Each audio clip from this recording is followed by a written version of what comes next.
I'm your host, Mike St. Clair with Roanoke, Virginia's Viper RIP Paranormal, bringing you another ghost hunting equipment review. In today's review, we're going to be taking a look at the world-famous Digital EMF Meter. Now, I know that sounds pretty generic, and really it is, because there are lots of different types of digital EMF meters out there.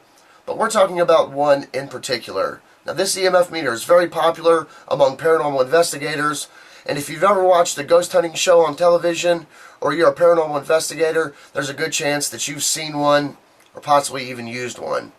And the EMF meter we're talking about is this baby right here. Now, you may have seen this one.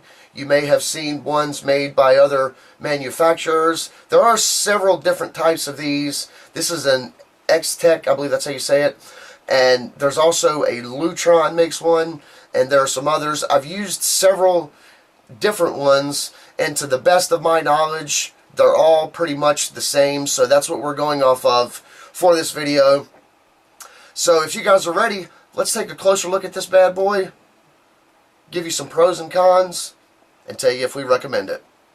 Let's check it out. Okay guys, this is the EMF meter. This is made by X-Tech. You see that here at the bottom. Now, the first thing I'm going to show you about this meter is it does indeed have a stand on the back, which is really cool. It's a great feature. You could set it down, go across the room. You can actually see your readings from across the room. Now, size-wise, it's not very big. We're going to compare it to my phone here. This is a Samsung Galaxy. It's a little bit longer than the phone. If we turn it on the side, you can see a much greater difference there. It's quite a bit thicker, and on the end it's a bit wider there as well. But it actually fits in your pocket perfectly. You can slide it into your back pocket, and it's not going to feel any more awkward than carrying a wallet or something like that. So that's a great feature. It's not that heavy. It's fairly light. It weighs about as much as the phone does, maybe a little bit less. So it's very lightweight, and that's a great thing as well.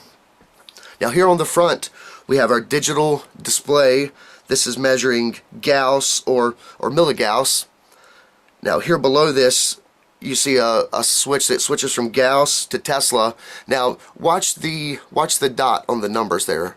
As we do that, the dot moves. We're basically just changing the position of the dot. It's basically the same measurement, so there's really nothing different about that there.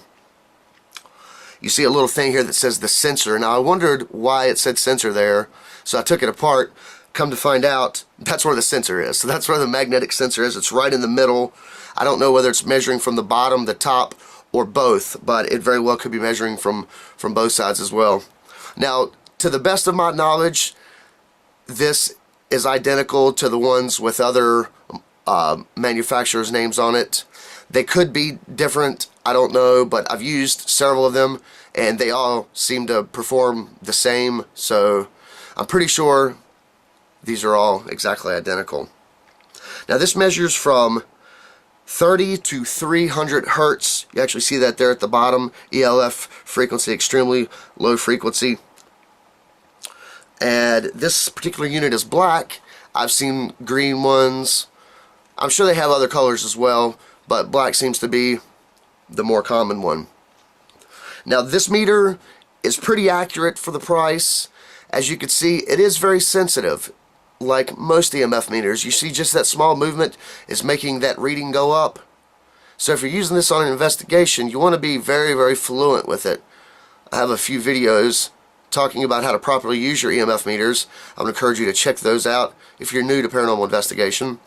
But as you can see, if we jerk it, those numbers are going to go up. And if you shake it, it's going to go up even more than that. So smooth sweeps when you're checking for high EMF.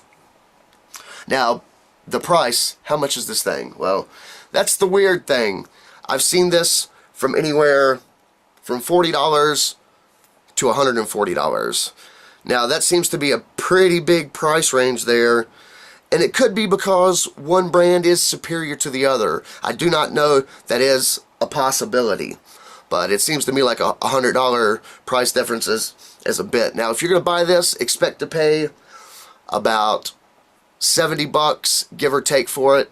I wouldn't recommend paying any more than $70 or $80 because you can get these cheaper, and I don't want to see you guys going out wasting your money when you could be getting this a lot cheaper somewhere else. Now, real quick, back to the LED display.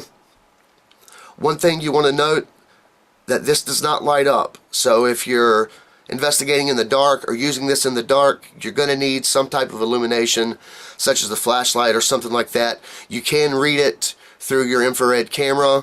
That is possible, but it's very difficult to try to use it for that purpose. But that's the meter, guys. In my opinion, is this a good EMF meter? I believe this is a great EMF meter, as long as you're getting it for the right price, as long as you're not overpaying. This is very reliable, and it's going to last you a long time as long as you take care of it. So that's the world famous digital EMF meter, and that's the video, guys. Well, that's the review, guys. I want to thank you all for watching. I hope you enjoyed the video. I hope you're going to be able to use this information to make an informed decision as to whether you want to purchase this EMF meter or not. If you like the video, please give it a thumbs up, leave a comment, and don't forget to subscribe for more Ghost Hunting 101, Ghost Hunting Secrets, Paranormal Investigations, Investigation Equipment Review, everything paranormal, you name it, we got it. Thanks for being awesome. See you guys next time.